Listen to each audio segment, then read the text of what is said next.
때는 2004년. 데이브가 세계 신기록을 세우러 다이빙에 나선다. 데이브의 다이빙 경력은 아직 5년 정도밖에 되지 않았지만 남다른 열정과 도전 정신으로 세계 신기록에 도전할 실력을 키웠다. 그의 목표는 리브리더 장비를 이용해 인류 역사상 가장 깊은 담수 다이빙 기록을 세우는 것. 그는 수중 동굴의 어둡고 차가운 바닥을 향해 천천히 내려간다. 하지만 그는 몰랐다. 슬라임처럼 변한 시체가 그 깊은 어둠 속에서 자신을 기다리고 있을 줄을.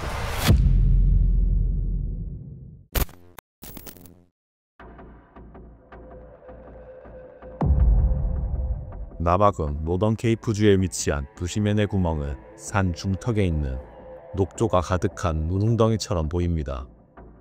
하지만 그 아래에는 최대 깊이 282m의 깊은 수중 동굴이 이어져 있죠.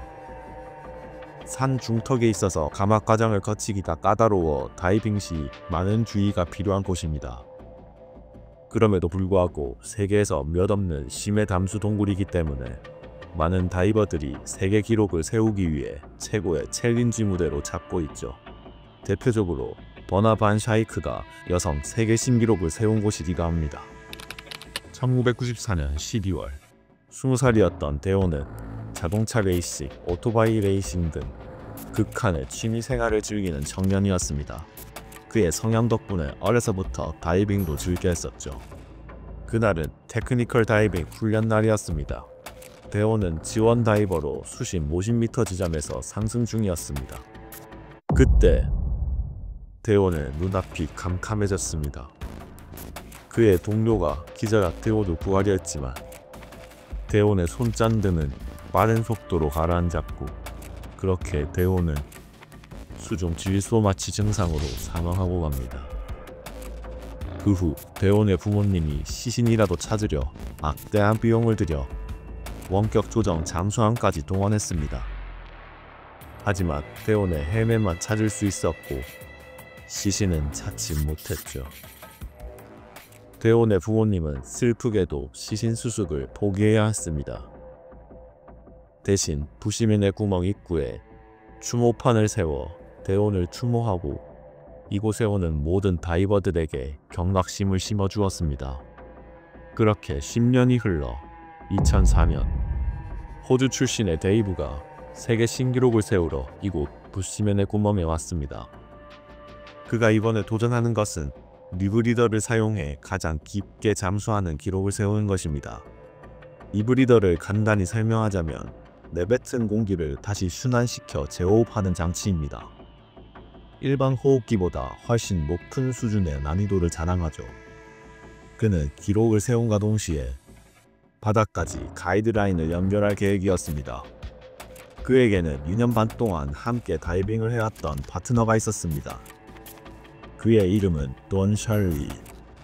이번에 부시맨의 구멍을 소개해준 것도 바로 이 돈 샬리였습니다. 이번 기록 잠수에도 그가 옆에서 서포트해주기로 했죠. 모든 준비가 끝났고 데이브와 돈 샬리는 세계 신기록을 향해 출발했습니다. 그렇게 조금씩 바닥을 향해 나아갔고 무사히 안정적으로 바닥에 도착합니다. 바닥에 부유물들이 일어났지만 가이드라인을 무사히 연결했습니다. 그때 부유물들이 잠잠해지자 데이브의 눈앞에 사람의 형태가 보였습니다. 저건 사람? 그는 그 형태가 데온의 시체라는 것을 직감했죠.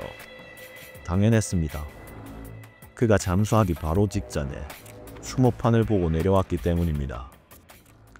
10년 전 사라진 데온. 드디어 발견됐지만 이건 시작에 불과했습니다.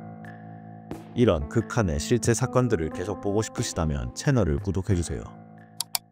데이브는 데온의 시신을 바로 수습하려고 했지만 아무런 장비 없이 시신을 수습하는 것은 위험하다는 사실을 알고 있었기 때문에 시신의 위치에 줄을 걸어놓고 서서히 강압하며 지상으로 올라오게 됩니다.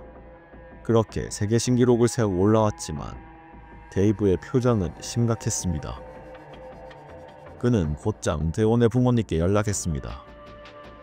그렇게 대원의 부모님의 허락을 받고 시신 인양 작전 빅다이브를 세웠습니다. 그의 파트너 돈 셜리와 함께 유능한 다이버들을 모집했고 대원을 다시 부모님의 품으로 보내주기 위해 철저히 준비했습니다. 부시맨의 구멍에서 여자 세계 신기록을 세웠던 버나 반샤이크를 포함해 9명의 베테랑 다이버들이 지원해왔고 방송국에서도 TV쇼로 만들기 위해 카메라 및 장비를 지원해 주었습니다. 시범 잠수도 6번 이상 했고 의학 전문가들의 말을 들어 뼈만 남았을 대원을 운반할 가망도 특수 제작했습니다. 드디어 2005년 1월 8일 대원 시신 인양 작전 빅다이브 작전을 시작합니다. 이 작전의 핵심은 이어달리기. 빅다이브 작전을 간단하게 설명하자면 데이브를 제외한 모든 다이버들은 각자가 맡은 지점에서 대원을 기다립니다. 제일 먼저 데이브가 270m 지점에서 대원을 가방에 넣고 220m 지점에서 대기하고 있는 돈 셜리에게 넘겨주고 감압 과정에 들어갑니다. 돈 셜리 또한 다음 지점의 다이버에게 대원을 전달하고 감압하는 식으로 반복하여 대원을 부모님 품에 돌려보내주는 것입니다. 즉 모든 다이버들이 계산대로 움직여야만 성공할 수 있는 고난이도 작전. 데이브는 동료들에게 이렇게 말했습니다. 자신이 위험하다고 판단될 시 즉각 작전을 중단하세요. 대원의 부모님들도 10년 만에 아들을 만나는 날이니만큼 현장에 나와 있었습니다. 데이브는 대원을 운반할 가방과 조명, 나이프 등 장비를 점검하고 헬멧에 방송국에서 지원해준 카메라를 달고 물속으로 들어갑니다. 데이브에게 주어진 시간은 그리 길지 않았습니다. 빠르게 하강한 데이브는 약 10분 만에 동굴 바닥에 도착했습니다.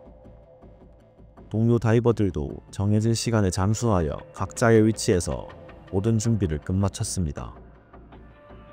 데이브는 서서히 대원에게 다가갑니다. 마침내 데이브가 대원을 바닥에서 들어올리려고 하는 순간 그때 뼈만 남아있을 거라고 생각했던 대원의 시신이 사람의 형태를 어느 정도 유지한 채로 데이브를 덮쳤습니다. 정확히 말하자면 대원의 시체가 떠올랐습니다. 데이브는 거의 기절할 정도로 깜짝 놀랐습니다. 의학 전문가들도 백골 상태를 예상했었기 때문입니다. 하지만 대원의 시체는 시체 왁스 현상에 의해 슬라임처럼 변해 있었습니다. 시체 왁스 현상이란 미생물학적으로 매우 특별한 시신 보존 방법입니다. 인체의 지방 성분이 가주분해와 수소화 과정을 통해 왁스 같은 슬라임의 질감으로 변하는 현상입니다.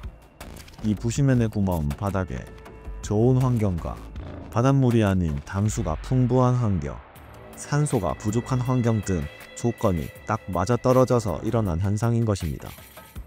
정신을 차린 데이브는 슬라임이 된 대원을 운반 가방에 넣으려고 했습니다. 하지만 대원의 시체가 계속 떠오르려고 했기 때문에 가방에 담기란 쉽지 않은 상황이었습니다. 시체 수습에 계획했던 시간은 최대 2분. 하지만 4분, 5분 계속 시간이 흘러갔습니다. 데이브는 자기가 입수 전에 했던 말을 완전히 잊어버렸습니다. 대원을 부모님 품으로 돌려주겠다는 사명감에 오히려 그의 판단력을 흐린 것입니다. 계속 시간이 지연되었고 데이브에게도 질소마취의 초기 증상인 어지럼증이 나타나기 시작했습니다. 설상가상으로 그의 손전등 케이블이 그와 대원의 몸을 휘감기 시작했습니다.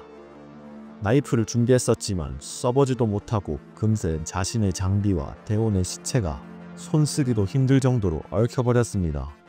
대원이 마치 같이 가자고 하기라도 한 듯 그렇게 데이브는 서서히 의식을 잃고 맙니다.